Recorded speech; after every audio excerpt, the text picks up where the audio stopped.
మలయాళంలో చిత్ర చేచి అంటారు. తెలుగులో చిత్రమ్మ అని పిలుస్తారు. ఇంతకీ నేను ఎవరి గురించి చెప్పబోతున్నానో మీకు ఈ పాటకే అర్థమై ఉంటుంది. అవునండి.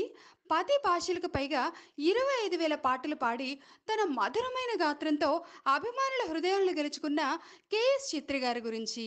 సుశీల జానకమ్మ గారు లాంటి లెజెండరీ సింగర్స్‌ని దే ఆర్ మై డిక్షనరీస్.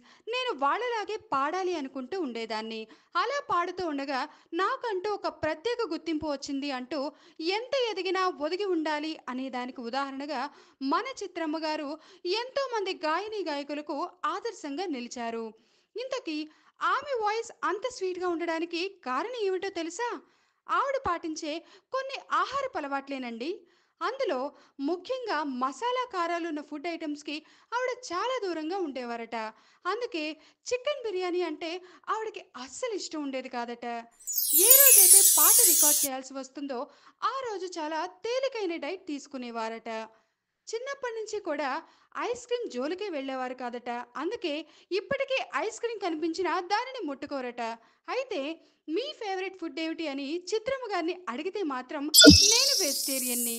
నాకు అందరిలాగే ఇడ్లీ దోశ అంటే చాలా ఇష్టం. అంతేకాకుండా dosa is my all time favourite food అంటూ నవ్వుతూ చెప్పుకొచ్చారంట.